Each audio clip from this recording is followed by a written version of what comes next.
Welcome back to Following Noadon, a Stormlight podcast. This week is episode 66, and we are going through chapters 38 through 40 of Oathbringer. Cut straight to the chase. Paul, how are you? Outstanding. Good. Elliot? I've been looking forward to this recording for quite a while now. There is so much stuff here to dissect and talk about with you guys. So I'm pumped. I'm pumped. We do have quite a bit in this week's episode. We've got a vision that we've actually have we seen this before? I don't believe we've seen this before. Dalinar has, but I don't think we have. I was confused by that. I don't think we have. I don't think we have. I don't think we've seen this vision before. Dalinar obviously has, but we have not. And we get a history lesson along with it. And then pushing forward towards the end of the episode, we get some more explanations from Shallan's point of view. So we've got plenty to talk about. But before I get ahead of myself, Paul, what are your 2 words to summarize the episode? My 2 words for this episode is painful history. Ooh, good. Painful history. Elliot? I almost picked pain, but I went with something a little simpler. I just went for simply data dump. Data dump. Wonderful. Let's use these 4 words and talk about Oathbringer.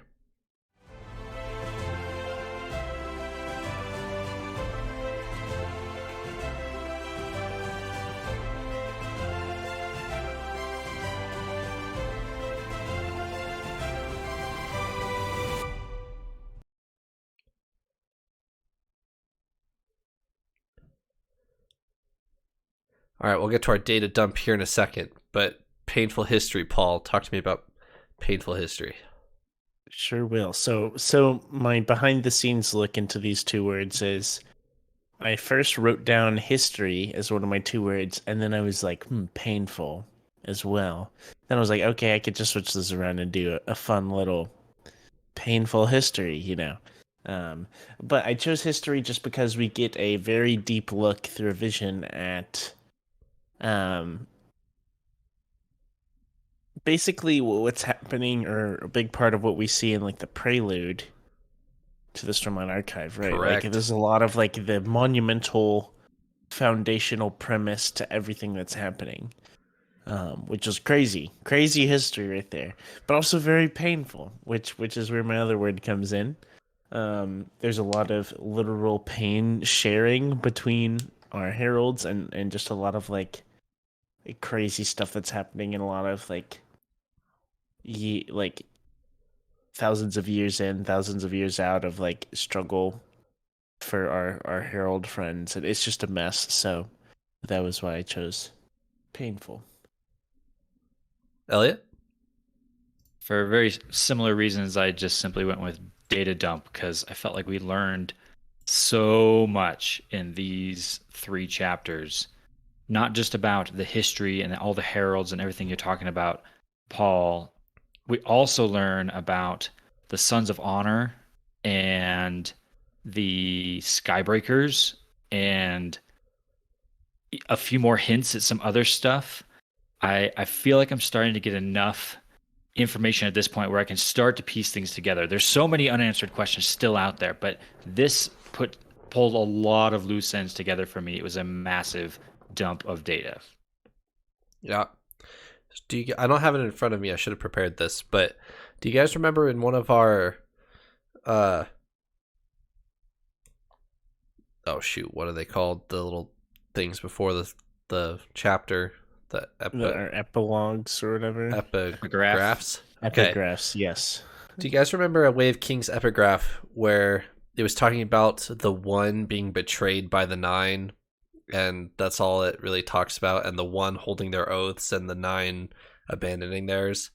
We get 2 explanations for that epigraph.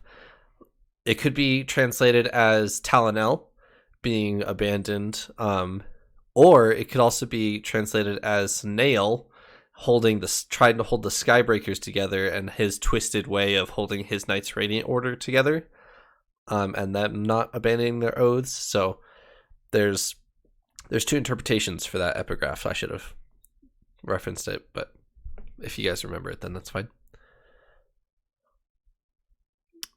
All right, where do you guys want to start for chapter 38? I Beginning, I guess. dive right in. Yeah, dive right into the meat and potatoes of of our chapter 38 here. Actually, I have a place that will actually start us off quite well. So I want to read a quote for you guys Okay. because we learn a lot of information here, and we could try and sum it up really quickly, or we could just let Kaladin sum it up for us, because at the start of chapter 39, Kaladin actually summarizes this rather well. So I'll just read it. So, Kaladin said, according to the Stormfather, not only is the Almighty dead, but he condemned 10 people to an eternity of torture. We call them heralds, and they're not only traitors to their oaths, they're probably also mad. We had one of them in our custody, likely the maddest of the lot, but we lost him in the turmoil of getting everyone to Urithiru. In short, everyone who might have been able to help us is crazy, dead, a traitor, or some combination of the three. Figures. That's about how I was feeling coming out of chapter 30. I was like, okay, we've sure heck of learned a lot, and not a whole lot of it is all that great for our heroes and the predicament that they're in. It's true. There's quite a bit to digest here. We get a final definition of what our heralds are, who our heralds are, what their oath pact was, the rules behind it, what the broken rules behind it, and we get more definitions of honor and odium and Voidbringers being reborn and stuff like that. So maybe not a huge revelation for this episode, but I'll start us here. We get to meet a Stone Ward in this vision, and he starts carving away rock with his powers. He's creating some handholds to get down to the guys that Dalinar's fighting with, and he kind of just like force pushes away rock and carves like handholds for himself. As what are you guys' thoughts on Stone Wards? Do you think they're cool, or are they boring? Well, I was really excited to see a Stone Ward. I get really excited every time that we see a new Order of Night Radiant or new power or something in action. So I thought this was really exciting. I don't know who would really think it's that boring. I mean, it's like, okay, haha. He's just making handholds. Like, that's maybe not the most glorious use of a talent, but it's really cool. Mm-hmm. So I thought that was really neat to see. Too thought it was actually really cool, just the way Stone Wards can apparently like shape, stone however they want it to be, which actually made me think about a lot of other passages again. There have been some passages, and I can't remember any specifically, that just have very, descriptive sections about the rock, and like the rock flowed like as if it were water, and you move on like, okay, that's cool. Well, now hang on a second. Now we have a reason why rock might be shaped, a very specific way. It could have been a Stone Ward. So I thought this was super cool, and I agree with you, Paul. Any tidbit of information we can get about the other orders, like I'm lapping it up. I'm honestly just thinking of things now, because the only semblance of a Stone Ward we've seen before, right, was Talon Lynn, right? He's the Herald of the Stone Wards. Is that right? I believe so. Yes. Is that a spoiler? No, we've seen it. Oh, we knew that. Okay, yes. We definitely knew that. I was just trying to remember. It was either that or like Bondsmith or something, but I didn't remember exactly. Anyways, he's our Stone Ward, and I'm just thinking of small things. This has no impact on our story, but whenever we first see him, isn't he like dragging his sword? And it's like leaving a rut in the like stone ground, and like it was like, oh, haha, it's a shard blade. It's gonna cut through the stone. But I'm wondering if probably any of them would have done that. But I was like, oh, maybe that's because he was a Stone Ward, and it's just his powers like were kind of emitting through the sword, whatever. But okay. So that's not important though. This is an interesting little segue here, because is that his honor blade? we get a very specific question asked by Dalinar of, well, wait a minute, we have Talonel and we have his shard blade, but it's not an honor blade. So where is Talonel's honor blade, and was the swap after he passed out in Kholinar? Before he passed out in Kholinar? Did he swap it? Did Hoyd swap it? Did somebody else swap it? Like, where is Talonel's honor blade? Because the blade that Dalinar has from Talenalot is not his honor blade, and they know that because it's a normal shard blade that you can bond. The Stormfather even like says exactly that the blade was switched or something like that. But yeah, I have the exact same question. Where is it, and who took it? And yes, Hoyd is probably the number one suspect on the list, because we know that he was mysteriously right there waiting when Talonel showed up. So if Hoyd doesn't have it, he very well easily could know who does. But I mean, also Amaram and the other folks that were all interested in Talonel and trying to get like information out of him, they might also have it somehow. I'm not sure. So, do you guys remember how the Shardblade like coup went on with Amaram back in Words of Radiance? Do you guys remember the details there? That's what I was trying to remember, because it was kind of Amaram's goal to, like, I don't know if it was to take Talonel out of Dalinar's custody, or if it was to get his shard blade, or what. Wasn't that like his motive, and he was trying to sneak him out of there, and he had his men go pick him up or try and sneak him out or something like that, and was stopped. So I'll recap what happened in Words of Radiance for you. Talonel shows up at the shows up at Kholinar first with a shard blade. We're not sure if it was his honor blade or a normal shard blade at that point. He gets carted to the Shattered Plains. At that point, it is a normal shard blade. Dalinar fakes an illness for a week, bonds the shard blade to himself, and then gives it back to Talonel, asks Amaram to go question him, ask him about the shard blade, stuff like that. And Amaram comes back and says, oh, he doesn't have a shard blade, because Amaram went and stashed it.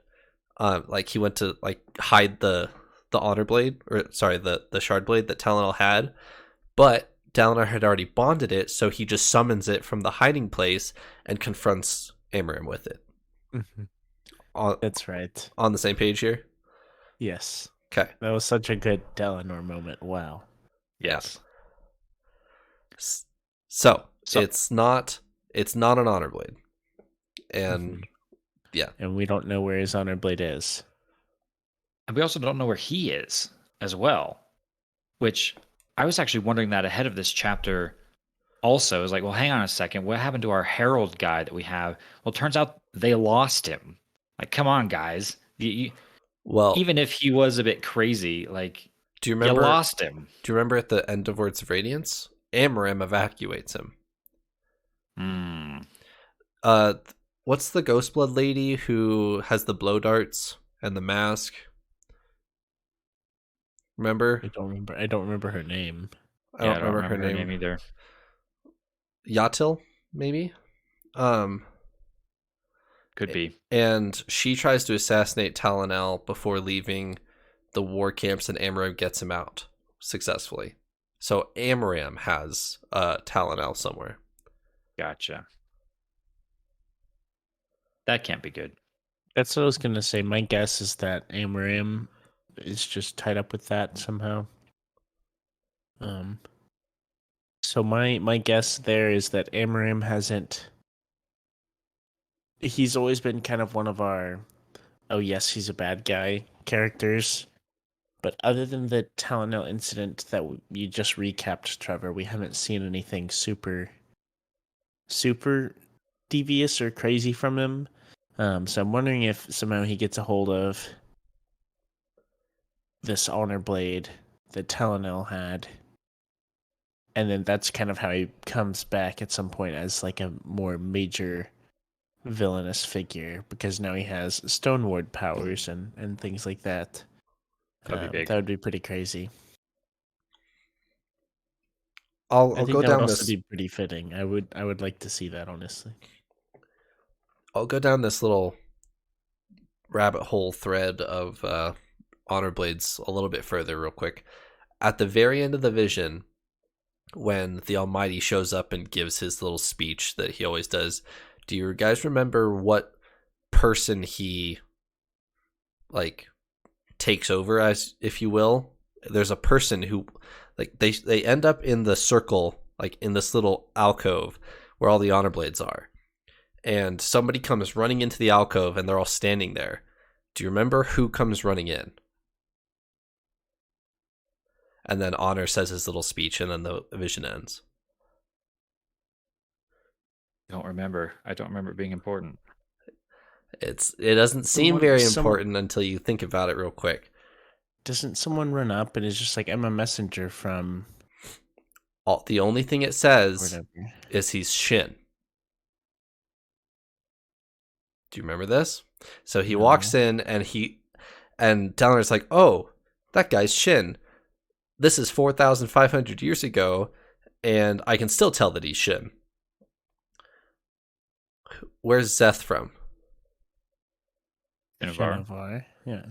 So Szeth is our only Shin that we know of right now, and he has an honor blade, and he has been, named Truthless by the Shin. I think we know that, or whatever. Yeah. And he was given the Windrunner honor blade by someone, and at this point, the last trace we have is a Shin walking into all the shard blades. And that's who Honor gives his little speech in. So, there's also, to tie into that, something is popping into my brain. There was a offhand mentioned in like one of the Teravangian chapters somewhere about like the Shin having multiple honor blades. Like there's just an offhand like, oh, it was one of the Shin blades or something like that, just kind of implying that they have others. So I guess the implications here being that perhaps this random person from Shinovar grabbed all these blades and ran off with them. Paul, you put your head in your hands. What's up? I was really excited to come talk about this chapter because I was like, finally, we know everything. We know everything. And now I just don't know anything. And it's a dash overwhelming in a good way. So I don't remember, whenever I was reading this, I don't remember a Shin person.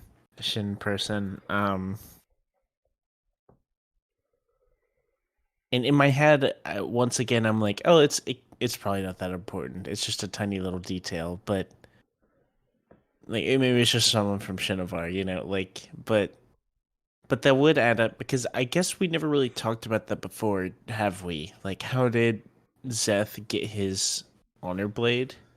I mean, that was one of your really early questions, but we haven't really revisited it since. True. But he's since lost it, and I've just never thought about it since then, I guess. He just always has people... He's really great at getting sponsors, I guess. People just come up to him and they're like, here, take this. And now he has Nightblood, And we haven't seen him since. True. We're on chapter 40, and we haven't seen Szeth yet. That's true. I'm very excited for that. My other side note is I've heard that the last book of the series is supposed to be Szeth's books, and oh my goodness, I cannot wait for that.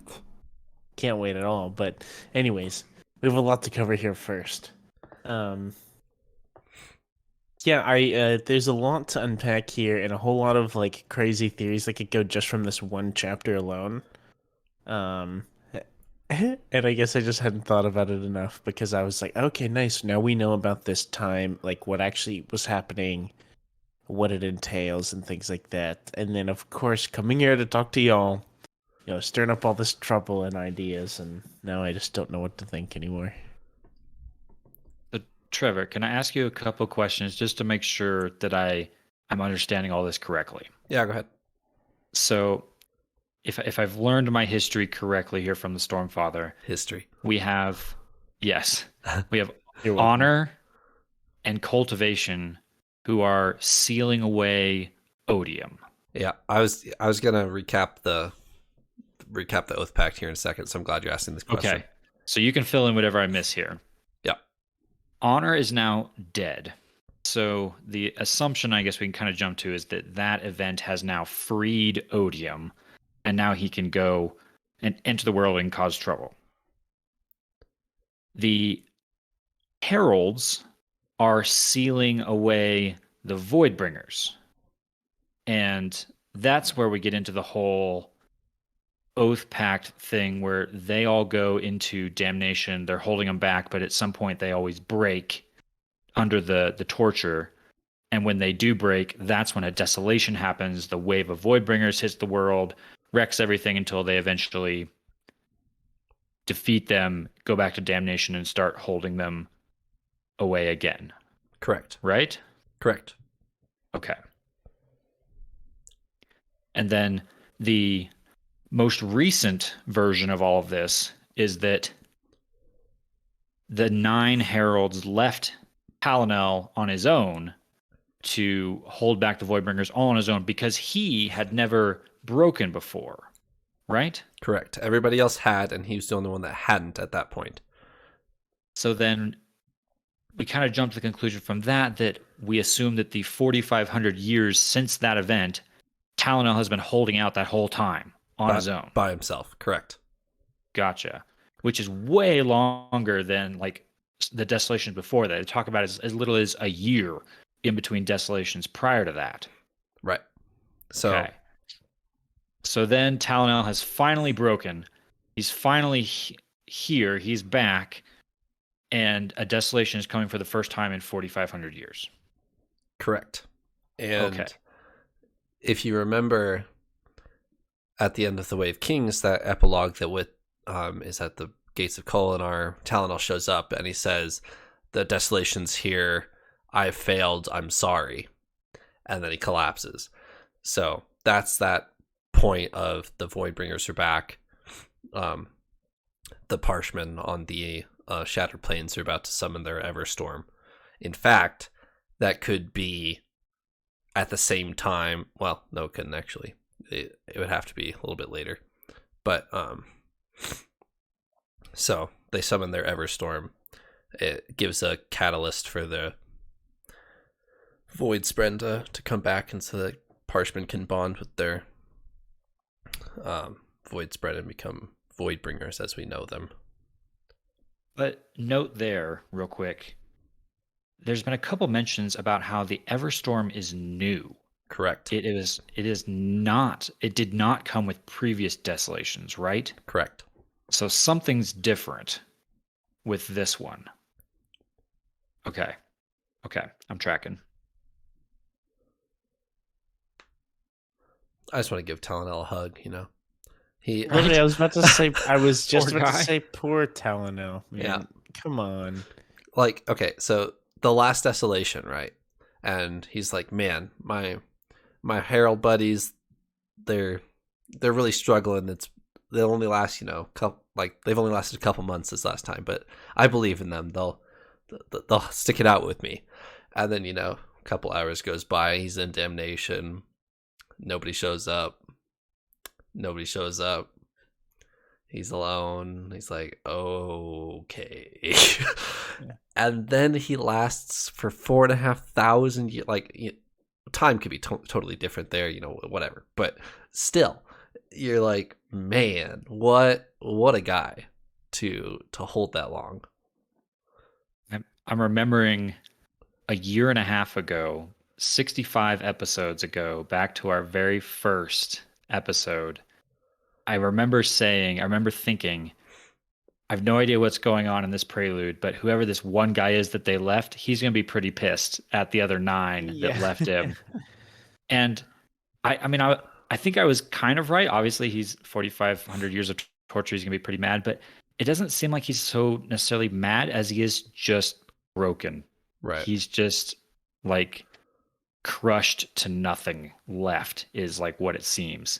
like he said, you just want to give the guy a hug and a nice cup of tea and a blanket and be like, dude, Mhm. you earned it. Yeah, chill out for a little. Take it easy. Yeah. Yeah. Yeah. That gives so much more context. I honestly want to go back and read the interactions we've had with him now. Because before I was honestly confused. Because, like, oh my gosh, we're meeting a herald. Like, we're going to find out all these crazy cool things. And he's going to be so wise and just all this stuff. And then that wasn't the case. And I was kind of confused. And I was like, this guy's just weird. Let's get a different herald on the scene here. But like knowing this like very important context, I'm actually curious to go back and like really see like what he was saying and thinking about it from this perspective now. We've gotten a cheap draw when it comes to our heralds that we've met. We've met Talon, who can't even hold a sentence together. Poor guy. We've met Nail, who's completely gone off the rails and says, I'm going to kill all the budding Knights Radiant so the Voidbringers don't come back. Have we met anybody else? I don't think so. Mm. Besides Ysera's and Kelek in the prelude, but Right. We've seen their names come up a lot, but we've never encountered them. right. That we know. That we know. True. Yes. All right. Any questions on the Oath Pact before we push into like Dalinar and Jasnah interactions in this vision? So this is actually probably the best moment for a new theory, a new prediction. Okay. And this is a big one. This is a big one. My favorite. So we've got our Oath Pact, right? So we've got these 10 people, heralds, who made an oath to hold back the Voidbringers, save the world. They're the only thing standing between the destruction of humanity as we know it, right? They're falling apart, clearly. They're all insane, broken, in trouble. I think, Trevor, remind me, 10 book series total? 10 book series, yes. 5 split in half, like an era 1? Correct. 5 books? Okay. At the end of book 5, the very end, the climax of book 5, I think that our characters are going to form a new Oath Pact.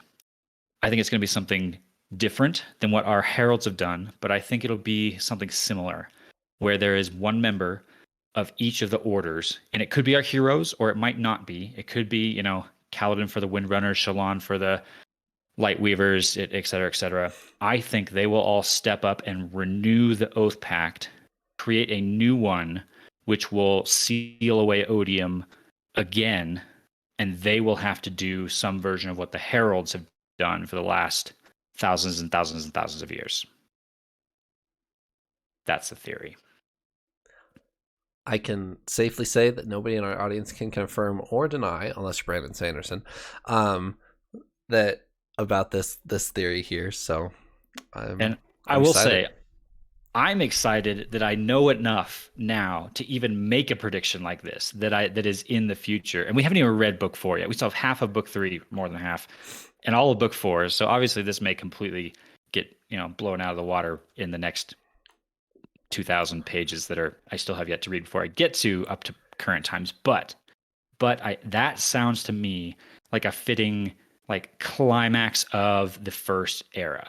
So that is going on my whiteboard. That is my big prediction where all of this is going. So then would era 2 be like Oath Pact is broken and our heroes are like cameos like the heralds are? So I probably. actually have a thought on this. Yeah. Go. My thought is I don't know 100% on how well this would be for like a second era of this series. But my thought was almost the inverse of that, or the reverse of that, of like our second era is with like Kelek and Yezrian and kind of like their story originally Okay. And maybe sealing that away for the first time. Like this is the like as a prequel, because if that is the case, where it's like okay, they reseal the oath gate, or there's some kind of new oath or anything like that. I don't know with the second series how. I don't know where it would go, because it would seem like okay, that's the new problem. Like that's just the solution to the problem, unless you find something completely different, which we have no concept of right now. Um, And that would be my guess is if this were to play out the way I'm theorizing, I would think that okay, that this current dilemma is solved, like done. And then these characters we're living with now become now the names of legend in the second era, who are dealing with completely different 100% unrelated, or at least not directly related events and dilemmas and things like that. But who knows? It could go completely different direction than that. I don't know if this backs up your theory or which one, but I've got one to back up Elliot's theory and one to back up Paul's theory. Mistborn Era 2 is what you're talking about, Elliot, where the heroes of Mistborn Era 1 are the heroes of legend. We're 300 years in the future that, they're basically myth that nobody really believes in the powers that they had. Paul, Brandon Sanderson has confirmed that in the back five, Jasnah gets a point of view book and Talon gets a point of view book. So I don't know where you want to go with that in your head, but it's a mixed crowd there, because we also know that Hoyd is having a point of view book too, right? So Hoyd gets Dragonsteel, which is a standalone. It's like Warbreaker. It's a standalone novel in the Cosmere. It's between Stormlight 5 and Stormlight 6. The release is, but it's not directly Stormlight related. Okay, that makes more sense. I was trying to figure out how that would play into that. If it was like book 6 is a Hoyd book, like I don't know 100% on how that would work, I guess. No, I definitely could see that happening. It honestly makes me way more curious to read Mistborn and finish Era 1 and then move to Era 2 and kind of see that, and how this could be like a grander scale of that. Because I don't know how that plays out. I knew that was kind of the premise, was the heroes in book 1 are like the legends of old in Era 2. Which very much could be that way for this, but that's some pretty grand scheme stuff where I didn't think we would be talking about. But that's really cool. I actually really like your theory, Elliot. I feel like I was trying to bash it, but like respectfully to to actually test it, because it's a really cool theory, and I would love to see that happen. And what a great pinnacle that would be to see that happen, kind of at the actual climax of this whole series. So we'll find out 3 years from now. Better eventually. read and find out. Yeah. Where's my read and find out coaster? It's back there somewhere. Wow. All right, Elliot, kind of taking a step back from our lore, Jasnah and Dalinar bring. I'll set the scene, and then you can read this quote that I think you want to read. Dalinar pulls Jasnah and Navani into this vision. Idea of the Stormfather, actually. Dalinar just had an offhand comment a couple chapters ago of like, man, if only Jasnah could see this, or if only Navani could see this. And the Stormfather's like, well, you want me to bring them in here?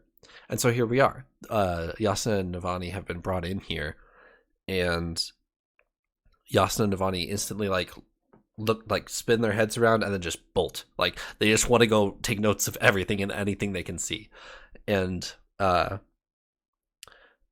and Jasnah have an interesting conversation, and then Navani comes back after she's done picking apart of Fabrial, which we'll talk here in a second. But go ahead with your quote if you're ready for it.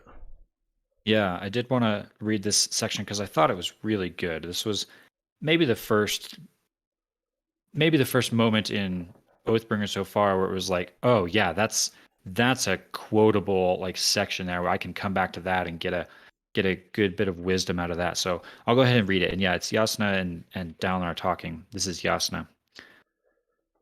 They will try to define you by something you are not.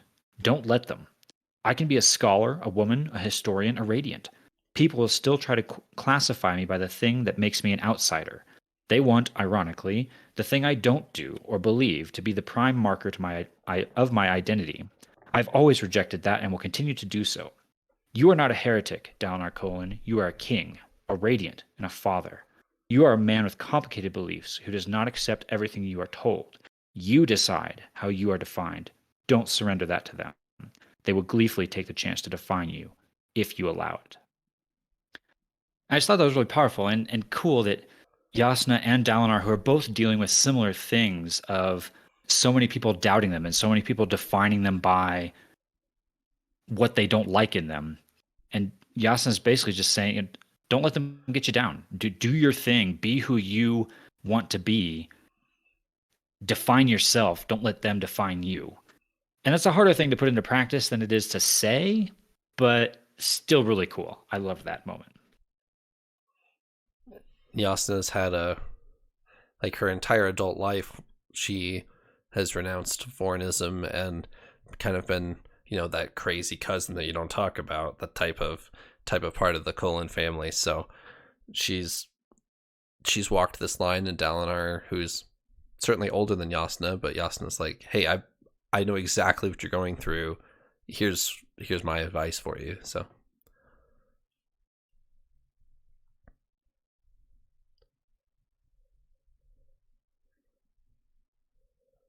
all right, there's a couple unanswered questions that are literally spelled out in an unanswered question in this chapter. You don't have to do any reading between the lines to get to this unanswered question, because Dalinar literally asks it, and the Stormfather says, "No," smiley face.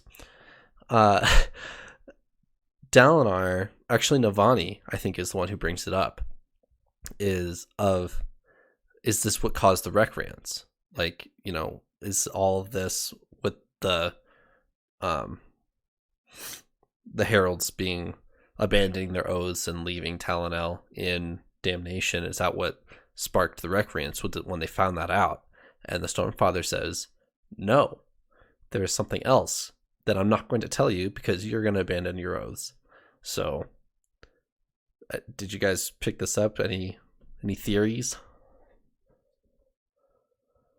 I'll say that this scares me because we know how committed Dalinar is to this cause. He's very committed. He's sacrificing everything, his reputation, his relationships, to try and save the world, to try and rebuild the Knights Radiant to stop a desolation. And we come across this, we still have this kind of elephant in the room of, well, the Knights Radiant were not great at one point, or they fell apart, they renounced their oaths, they walked away. What happened? Why did they do that? We still don't know. The Stormfather does know, and he won't tell us because he says, if I do, you'll walk away. Well, if it's a reason worth walking away, should Dalinar walk away? Like, is there something bad behind what's going on here? Is Honor not who we think he was? Are the Spren not who we think they are? Like, what's the secret that's so dark that caused apparently 9 out of 10 orders to walk away from their oaths? And maybe they were right to do so if the Stormfather is just saying, oh, I'm not going to tell you because you'll walk away. Like, well, hang on a second. Like, that's more reason to tell us what the whole deal is. Like, oh man, what could this be? And when Dalinar is trying to get it out of the Stormfather, he's like, no, I won't walk away, I promise. And the Stormfather turns to him and is like, will you? Are you sure about that? Because they were pretty committed too, and would you swear on an unknown that you wouldn't, like, what if what I tell you is so groundbreaking that it completely flips on the head and you can't stick to your oath? So there's something that made the old Knights Radiant completely abandon their spren, completely abandon their oaths. So this as a story element at the moment kind of intimidates me, kind of scares me, like, because it's so daunting to have this, oh, if only you knew, like, this large element that Dalinar can't know, which I'm going to assume at some point we will find out. I'm just gonna make that as a little prediction. Give me a timestamp. When are we finding out? End of this book. By the end of this book. Okay. Is my guess. Since this is Dalinar's book, that's kind of what I'm basing that off of, as kind of his little big thing. Anyways, so I feel like that's setting up for this to really have to be some huge information drop that is shattering, like earth shattering. And I will say I have faith in Brandon Sanderson to deliver, but I am nervous still. Like, that's just a very ambitious thing to set up. That at the moment I can't even think of what that would be. Like, I can't think of anything that would be that crazy that would like really shift things around now, because as crazy as it's been, I feel like we're starting to kind of formulate this picture now. We've been having all these puzzle pieces and we know it's the same puzzle, but it hasn't gone together yet, and we're steadily getting more pieces. And I just don't know how it could live up, or like that it's kind of dangling this in front of us. I'm wary. That is all. I completely agree. And our only clue, our only string we have to pull on right now are the Skybreakers, because we know, or we've just learned, or we learn in a couple chapters here, chapter 30, 39? No, 40. 39 and 40. Yeah. That the Skybreakers did not abandon their oaths. They stuck to it. So now it's like, were the Skybreakers the source of this problem? Did the Skybreakers do something that everyone else was like, ooh, that's terrible, we're walking away, but the Skybreakers are like, oh yeah, we were justified in doing that, so we're going to stay. But that scenario doesn't sound to me like something that as soon as the Stormfather told Dalinar about it, Dalinar would be like, nope, I'm out, I'm walking away. So if it's truly bigger than that, why did the Skybreakers not walk away and everyone else did? Like, that's our clue. I think we have to chase down more Skybreaker information maybe to figure this out. I have 2 Skybreaker emblems in shot right now. One right there, and one right there. There it is, yeah. Yeah, I'm also getting even more terrified than I was before, because I have tested as a Skybreaker myself. Yep. And I've mentioned before that I'm incredibly nervous what I've just been inducted into, apparently, and this is not allaying any of those fears at all. I took the short tangent. I took the Knights Radiant test between me reading Words of Radiance and Oathbringer, and I think you guys took it between Wave Kings and Words of Radiance, right? I don't remember when I had you guys take it, but think yes, yes, yeah. And when I took the Knights Radiant quiz and got Skybreaker, I was like, okay, the bad guys got it. So, I still think the Dustbringers are the bad guys. I'm kidding. I kid at this point, but that was my initial thought.